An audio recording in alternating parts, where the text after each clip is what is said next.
Yes indeed.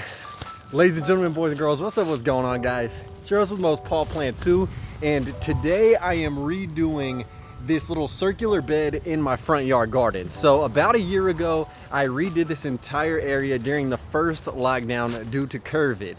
And due to the big Texas winter storm, everything I planted pretty much died. I did everything completely wrong, and today is the chance for me to right my wrongs and redo everything in a manner in which will serve Mother Nature and our human eyes visually. And so I planted a lot of non-native species, and as you guys know, if you have been following the channel, it's more important to garden not just for ourselves, but for nature, for the birds, the bees, the pollinators, and a bunch of insects that can actually use plants to get food from, have their babies on, and overall just thrive with. So that is my mission. So without further ado, let's go ahead and get into it. Please like this video. Also subscribe if you aren't, and turn on the bell notifications. Y'all know what time it is. Earth is my planet. Earth is my planet. Let's throw in the first plants. Oh wait, I did the first plant yesterday. Check out this clip. Okay guys, so this is actually the beginning.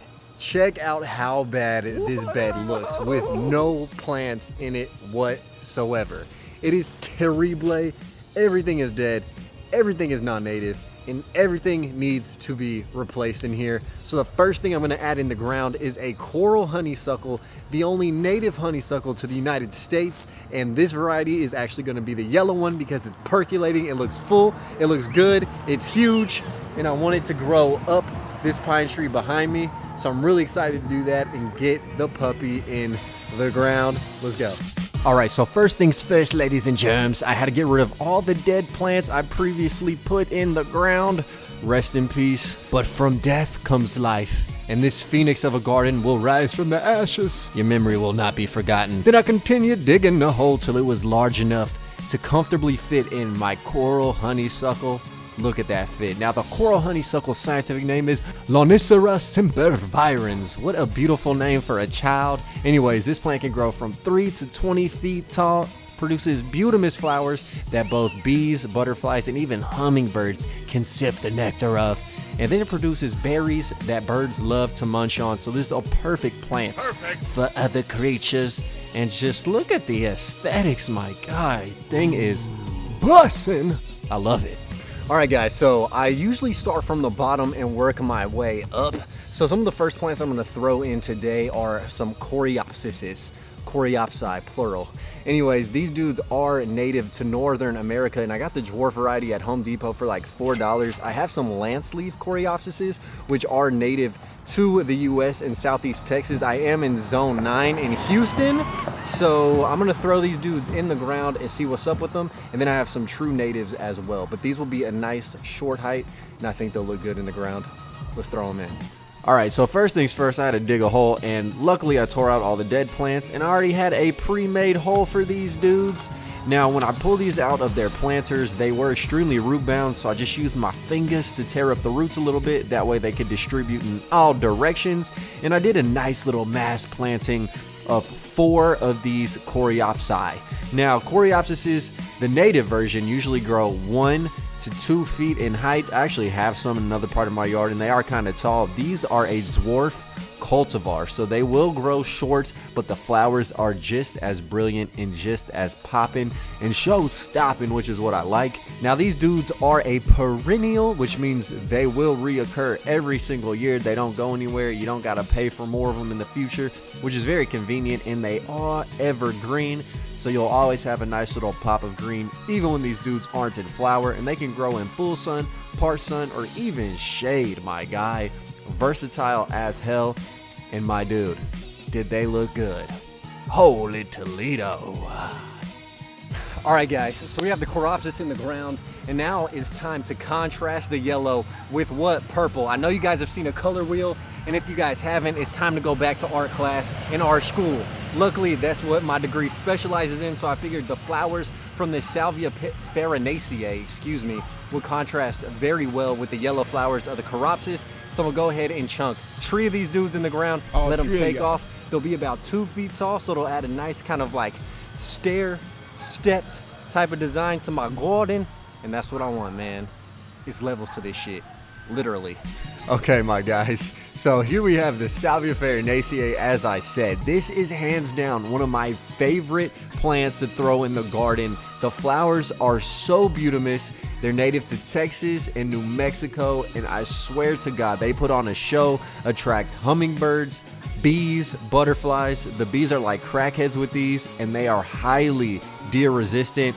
And just look at the flowers, my dudes. I would make sweet love to this if I was a bee, and that's fact. All right, guys, so the salvias are in the ground. Next up, I'm throwing in a fragrant mist flower. And these dudes can grow 2 to 6 feet tall, and evidently butterflies and other pollinators love them. So this dude will be cool, and I think he's gonna go right next to the tree since it does get a little bit taller. Again, with the stair-step design, this dude will be perfect. So here we have the Cromalita odorata, as I said, and this baddie produces very fragrant whitish light purple flowers that butterflies will love. And this dude was small when I bought it, but look at how much it's grown already, and it already is budded up and ready to crack off with the flowers. I love to see it. Okay guys, so the next plant I'm gonna throw in is called a Jagger Phlox. It's called a paparazzi. This thing has a crazy texture, very beautiful purple flowers, and I have a phlox planted literally like 20 feet away that's going crazy. So I think the texture of this plant will definitely contrast the rosemary behind me, and that is what I need. Contrast, textures, colors, beneficial flowers for the insects. It gets no better. Let's throw it in. All right, once again, man, I had to clear out the remnants of my dead garden. This was an old Ixora that could not survive the winter. That's why I went with native plants and plants from North America. So this is the Phlox paparazzi Jagger, which is a hybrid. The original is called a Phlox divaricata. That's the wild rendition. Now, hybrids sometimes can be a little bit harder for bees to F's with or animals to interact with. However, that's usually if there's a foliage color change, but in this case, it is true to the color, and the flower is just more popping and probably will bloom more often. So either way, this thing looks crazy, and I personally love it. Boom. That simple. The phlox is in the ground, and I phlox with it. I'm sorry, dude. That was really corny. But I'm going like Coreopsis crazy because we have yet another one. This is called the Uptick yellow and red. Multicolored. Guys, just look at the flowers on this dude. They're pretty fun. They're pretty funky. They are amazing. Now, that dude was $9, and we got some yellow over here, so why not throw some yellow on this other side as well? Let's get it. All right, baby. You can grow this Uptick yellow and red in zones 4 through 9 in the US. It's a perennial. I don't plant annuals because I personally just do not like having to replant flowers. Seems like a waste of money. Either way, this dude looks so good, and I was very satisfied with my $9 purchase. Okay, my guys, it is the next day, and I have a bunch of plants that I want to throw in the ground. And the first two are in full bloom right now, and they are more of these phloxes. There are about 2 of them. These will get about 8 inches tall. That's why I want them front and center. Again, a species from North America, which is absolutely perfect. I grabbed 2 of them. They're percolating, they're popping. Let's get them in the ground. Okay, so these baddies were only like $6 a pop, which isn't too shabby for daddy. Now, today I wish I wouldn't have recorded the video because it got cloudy out of nowhere. It said it was gonna be shunny, and the videos just look way more depressing. So I apologize for the lighting and shit of these next clips, but you're already watching, so deal with it. Anyways, dude, these phloxes I discovered only really bloomed in February and then were complete duds. So I don't know if I'd recommend these per se. The 2 in the front. Now, the one behind me is a different cultivar, and that bitch stays popping with flowers. So just do your research. Anyways, these were fun while they lasted, and trust me, they put on quite a show. Cool. So next up, my guys, we're throwing in this autumn sage. What is that? Radio red. Oh, like a radio flyer? The wagon?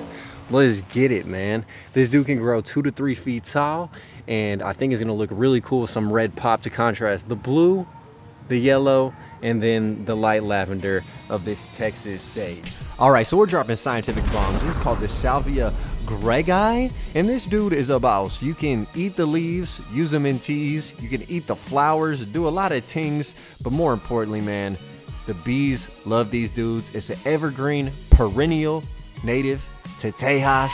And look at it light up. This is about 2 weeks after planting. Thing was bussin', dude. Wow. Guys, look at the color on these dudes. These are called red gauras. Excuse me, pink gauras. And I really love the foliage color. It has something different, a different texture, and these dudes have small pink flowers. Let's throw them in. I'm tired of digging holes, Grandpa. Anyways, guys, these are the Ornithera lindhemeri, and these baddies can grow 2 to 5 feet tall, which is crazy. They basically shoot up a really tall stalk with the flowers on the top. They look cool. The only regret is that I wish I wouldn't have planted them right at the front, because it's been a few weeks and these dudes are already like 2.5 feet tall. They look hella cool though. Just look at the flowers on them. Absolutely exquisite. And I love the color differentiation of the foliage. It's so good. All right, my guys, on the top of this mountain descending from the pine tree, I'm gonna throw in this yucca right here. Let me read the name to you guys. Monrovia calls it the color guard yucca. And the color on this dude is swagnificent. It looks super good. It'll contrast nicely with all kind of the same monochromatic type of greens we have going on here. So I'm gonna chunk this dude in. He's gonna grow 2 to 4 feet in strength and length. So I think he'll look really nice. And then also will pop up a very tall flower. So he's gonna hold it down at the top of the hill. Let's do it. Baby, I love me some science. This is the Yucca filamentosa. That's its scientific name, and it's replacing a dead and downtrodden plant that got killed in the winter. And I love this Yucca filamentosa not only because of the leaf texture, but the color. The variegation with the light yellow contrasting the dark green is so clean, and it also has low water requirements. So if you guys know anything about pine trees, they will suckle the water off. So having something that doesn't need too much moisture is great to go right next to the pine tree. And it also looks really damn good too. Y'all know how we rock it. Dude, so the sun was going down, so I just went beast mode and threw in some more Salvia greggii. These are a pink variety. The pink color would contrast really nicely and was unique. I also threw in a Blackbeard Penstemon, baby, and the foliage is a deep purple, which is so cool as a nice variety, and the flowers are lilac in color. Just look at this dude, absolutely exquisite. Now this baddie fell over, hence why there's weird curves in it, but it is what it is, bruh. All right, I'm in the mood to throw in one more plant, and that's gonna be Big Daddy Blue Brazos Penstemon. And I don't know why they lied to my ass. Someone mislabeled this. It definitely was pink, but I ain't even tripping. It looks so sexy. All right, guys, here we are, man. It is yet another day, and I finally am going to finish this front little bed. Now, I must say, in the meantime, a lot of things have popped into bloom, and there is a ton of color happening in the garden. Hopefully, you guys can see based on these shots. But without further ado, let's get in the next plant right now. All right, so the next 2 plants are called speedwells, and these dudes have been neglected, but the flowers are popping. You got the dark blue perp and the light pink. Oh yeah, 2 little different varieties. Let's get them in. Okay guys, I made an oopsie. These are called the veronica spicata, and these dudes are not native to Texas or the United States. At least their ancestors aren't. This is a weird hybrid cultivar made in a Frankenstein lab of flowers. But either way, they look good and they do attract pollinators. Originally, these dudes are from the United Kingdom. Hello. So I figured I'd just throw them in the ground regardless. They were $7, and I guess I performed some faulty Home Depot research when looking at these plants. It is what it is. They still look very good though. I ain't even mad. So next up, we're gonna throw in this beautiful cut leaf daisy that also looks very sad because I haven't been watering it thoroughly, regularly, and has been stuck in this pot.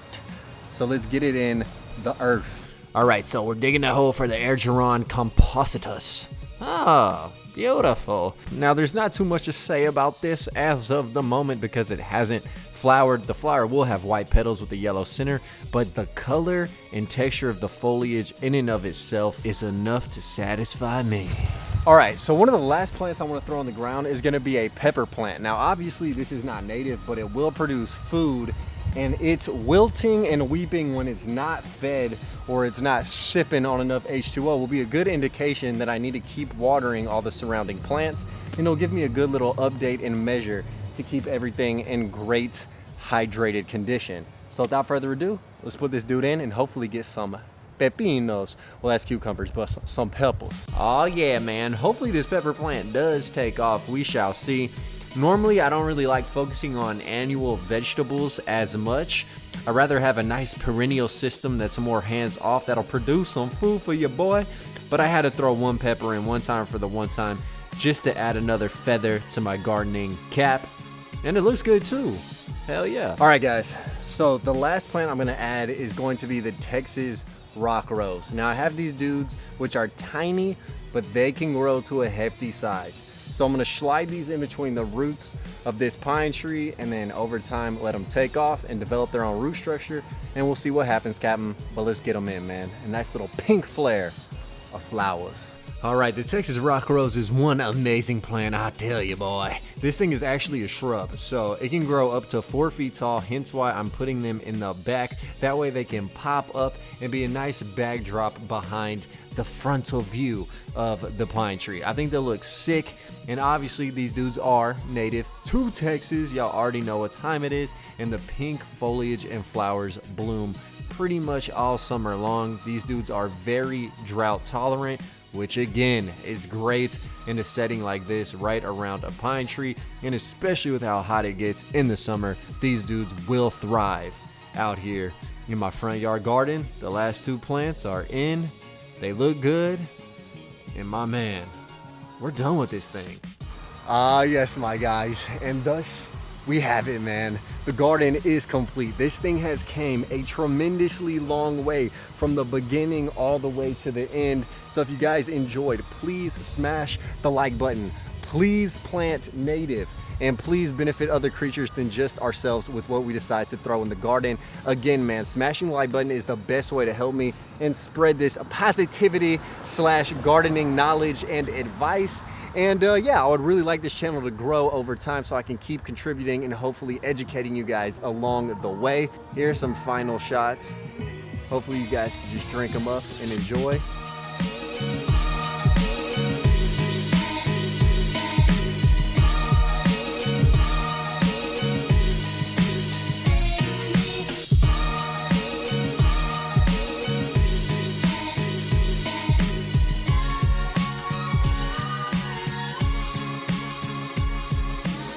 But yeah, dude, always remember, Earth is my planet. Earth is my planet. And until next time, I'm locked, I'm loaded, and I'm out. Peace. Killing these songs, leaving a bloody life I roost to. And I'm in it to win it, so I'm somebody that you should get used to.